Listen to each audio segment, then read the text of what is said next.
E vamos com mais entrevista ao vivo aqui na nossa programação. A gente conversa agora com Rafael Cortes.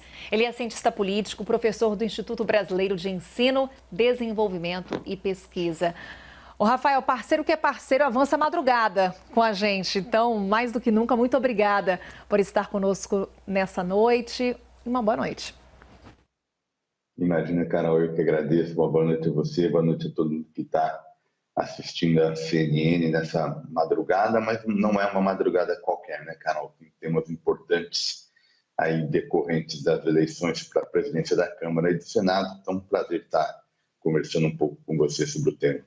E claro, vamos falar bastante aí sobre tudo o que envolve essa eleição. Ô, Rafael, a começar por esse pano de fundo, tanto Rodrigo Pacheco quanto Arthur Lira trazendo ali um recado de pacificação, de defesa da democracia. Temos como pano de fundo dessas eleições os atos criminosos de 8 de janeiro. Qual foi o peso desses episódios no resultado de hoje no Congresso Nacional?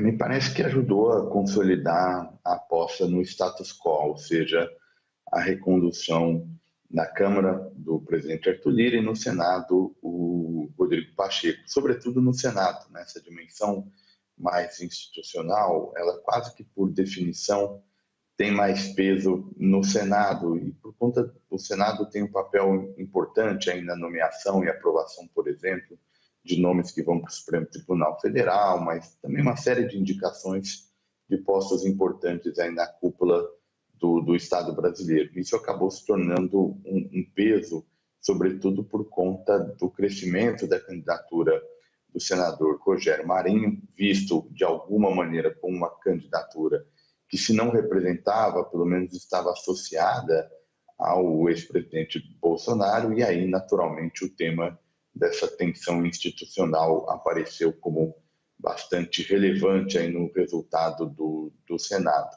E, naturalmente, quando a vitória de ambos, né, de Lira e de Pacheco, foi sacramentada, esse tema ficou muito presente no discurso, e não é só no discurso, a gente deve ter implicações importantes no debate político, digamos, do desdobramento dos atos contra a democracia de 8 de janeiro. Esse é um dos temas importantes, aí, pensando no debate público em 2023. Pois é, Rafael, passadas as eleições, a gente se pergunta qual será a resposta do Legislativo para os atos criminosos de 8 de janeiro. O que a gente pode esperar? Por exemplo, endurecimento das leis é algo que está no radar, ou até mesmo a abertura de processos no Conselho de Ética da Câmara dos Deputados, como veio ali numa sinalização por parte de Arthur Lira? Eu diria, Carol, que tem dois canais aí para a gente ter essa materialidade, né, dessa agenda político-institucional sendo protagonista do processo legislativo. O primeiro, me refiro à responsabilização, né, seja no âmbito das casas legislativas, eventualmente parlamentares que se manifestarem acerca do tema ou, eventualmente, em novos episódios dessa natureza, podem ter uma punição mais rigorosa, claramente uma demanda nessa direção. O próprio discurso do Arthur Lira, depois de vitorioso, já foi nessa direção, o mesmo com o senador e presidente reeleito do Senado, Rodrigo Pacheco. Acho que essa é a primeira dimensão, a responsabilização, tanto no legislativo como também do poder judiciário, né? Isso também é uma agenda que deve dar muito dinamismo. O outro efeito, Carol, diz respeito a mais, digamos, a parte de prevenção, né? E aí, eventualmente, a atividade legislativa, propostas de emenda na Constituição, para, de alguma maneira, caminhar aí na direção de tentar gerar uma punição maior para atos dessa natureza, enfim. Isso deve também aparecer em 2023, eu dividiria nessas duas dimensões.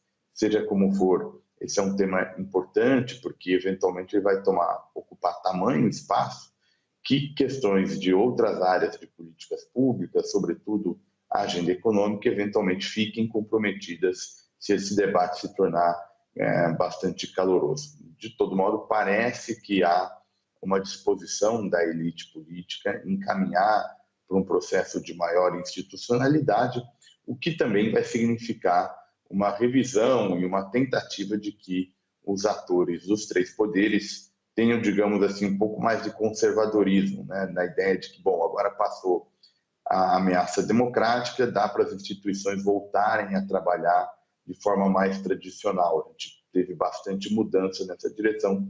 Vamos ver se esse movimento chega a ponto de colocar revisitar o papel de cada instituição dentro do Estado brasileiro. A harmonia entre poderes, né? Vamos então com o Rafael Cortes. Ô, Rafael, vitória de Arthur Lira e de Rodrigo Pacheco significa uma vitória para Lula? Ou no caso de Lira, é muito mais uma vitória do Centrão e no caso de Pacheco, muito mais uma derrota do bolsonarismo?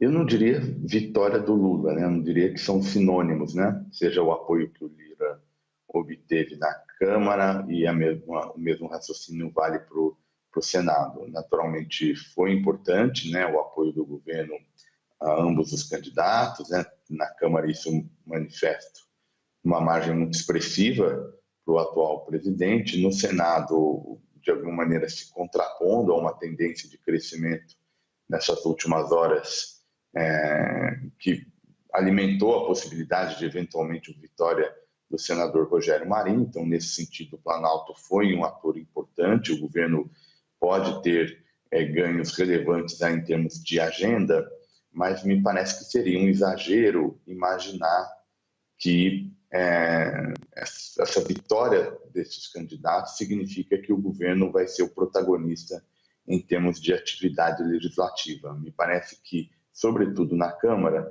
dado que o presidente Arthur Lira não é de um partido filiado à base aliada do governo, é um nome que precisa, de alguma maneira, de poder idiosincrático, né, de poder discricionário para poder manter essa força política que ele construiu, especialmente nos anos do bolsonarismo, de tal sorte que me parece que o termo concorrencial é mais forte para a gente entender melhor o cenário do que imaginar uma vitória do Lula a partir desse resultado. Claro que, evidentemente, poderia ser muito mais desafiador, sobretudo num cenário de vitória do Rogério Marinho, mas, de todo modo, acho que a gente deve pensar essa nova administração Lula como uma administração que deve ter bastante limites políticos, por conta ainda de um cenário muito dividido, por conta de uma agenda muito espinhosa. Me parece que é um capital político limitado aí para ele influenciar no processo legislativo, daí a importância de Lira e Pacheco pensando na construção da governabilidade para o governo. Rafael, nessa entrevista exclusiva do Rodrigo Pacheco, o Caio Junqueira, ele começa perguntando sobre o apoio de Lula ao nome dele para a presidência do Senado e qual foi o cálculo político que Lula teria feito para esse apoio. Eu te pergunto, qual que é o cálculo político que Lula faz agora com Rodrigo Pacheco reeleito?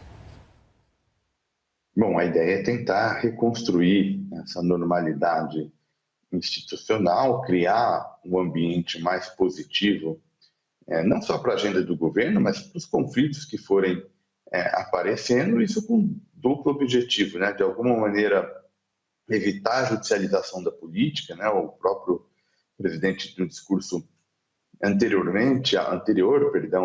à eleição para as casas legislativas, chamava a atenção dessa necessidade de evitar trazer o judiciário para dentro do jogo político, até para, de alguma maneira, preservar esse papel mais institucional que o judiciário, especialmente o Supremo Tribunal Federal, exerceu nos últimos anos na política brasileira. Mas também, né, um cálculo político na direção de tentar aumentar a eficiência das suas medidas nesse 2023, que é um ano que deve ser difícil do ponto de vista econômico. A expectativa é para uma desaceleração da economia brasileira, tem uma agenda difícil de ser aprovada e, portanto, o presidente precisa muito de sintonia política com as casas legislativas para tentar ser o mais eficiente possível, né? Basicamente, uma tentativa de preservar o seu capital político diante dos problemas grandes aí que essa agenda de reconstrução impõe ao novo mandato Lula. É um desafio, Rafael, mas pelo que ouvimos hoje de Rodrigo Pacheco, também o que ouvimos hoje na entrevista coletiva de Arthur Lira e pelo que Lula vem dizendo, dá para se dizer que os três estão alinhados? Pelo menos do ponto de vista desses temas institucionais mais agudos, né, que afligiram aí o debate político, me parece que sim. Então, acho que a tendência é, pouco a pouco, esses temas, questionamento do sistema eleitoral, mas, sobretudo, um discurso muito pesado contra o Supremo Tribunal Federal, contra a elite política comum. Tudo isso, aos poucos, deve ficar de lado e aí a gente começar a discutir sobre problemas de políticas públicas de fato. Então, acho que, sob essa ótica, a tendência é que a gente tenha aí um esforço das casas legislativas e do próprio governo, de alguma maneira, de tentar normalizar, trazer um equilíbrio mais razoável, como se fosse um equilíbrio em tempos de normalidade política. Mas isso não significa, Carol, que quando essas questões temáticas forem serem discutidas, seja na Câmara, seja no Senado, que o governo vai sair vitorioso. Acho que está no passado um mundo em que os presidentes das casas legislativas construíam as suas carreiras políticas a partir da proximidade com o poder executivo. Hoje a gente vive um ambiente de maior separação entre os poderes e, portanto, de alguma concorrência entre eles. E diante da gravidade dos temas que serão discutidos em 2023, da complexidade de gestão de uma coalizão que tem vários partidos de diferentes posicionamentos ideológicos e que, portanto, vai ter dificuldade de encontrar uma identidade. Até aqui, o projeto do presidente Lula, seja na eleição, seja nesses, digamos, primeiros 30 dias de novo mandato, é um projeto que, na verdade, é quase que oposição ao Bolsonaro, né? Sem, contudo, delinear o que concretamente vai significar essa coalizão, ou seja, o que vai unir partidos que vão da centro-direita, do centro e da esquerda, e que tipo de apoio eles conseguem dar a esse governo. Isso tudo ainda coloca, então, me parece, alguma dissonância entre executivo e os demais poderes, mas dentro de um quadro de naturalidade. É possível e é preciso que a gente tenha harmonia entre os poderes, mas não podemos imaginar que numa democracia a harmonia significa a ausência de conflitos. Então, esses conflitos devem permanecer, apenas mudam um pouco o teor daquilo que tem destaque no debate político.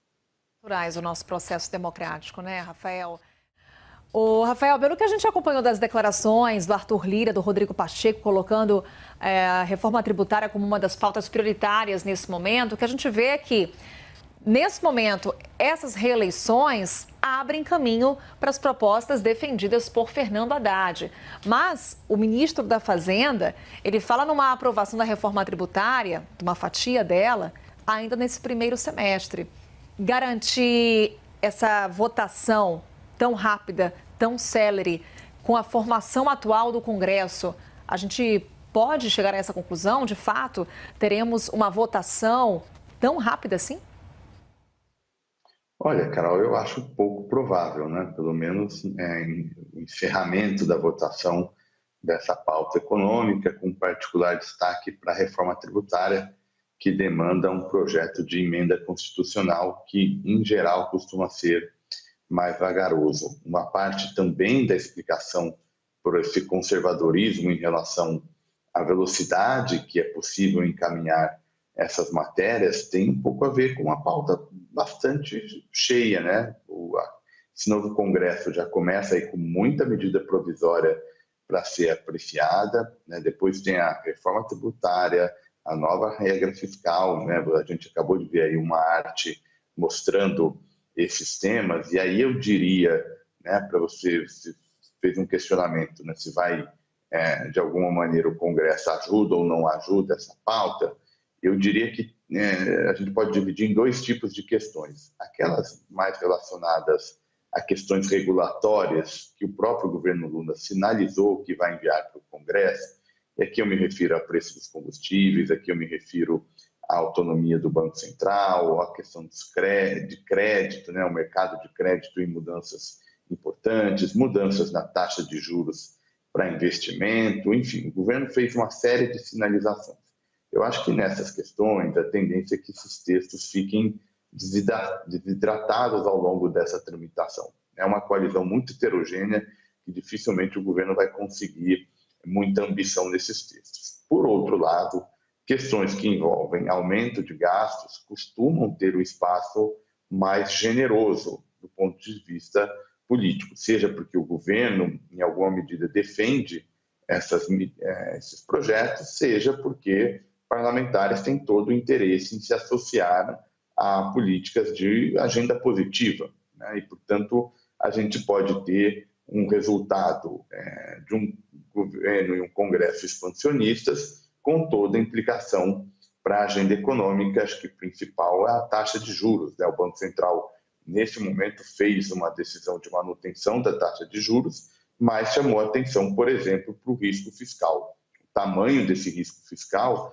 vai ser determinado, de alguma maneira, por esse jogo de forças entre governo e as casas legislativas.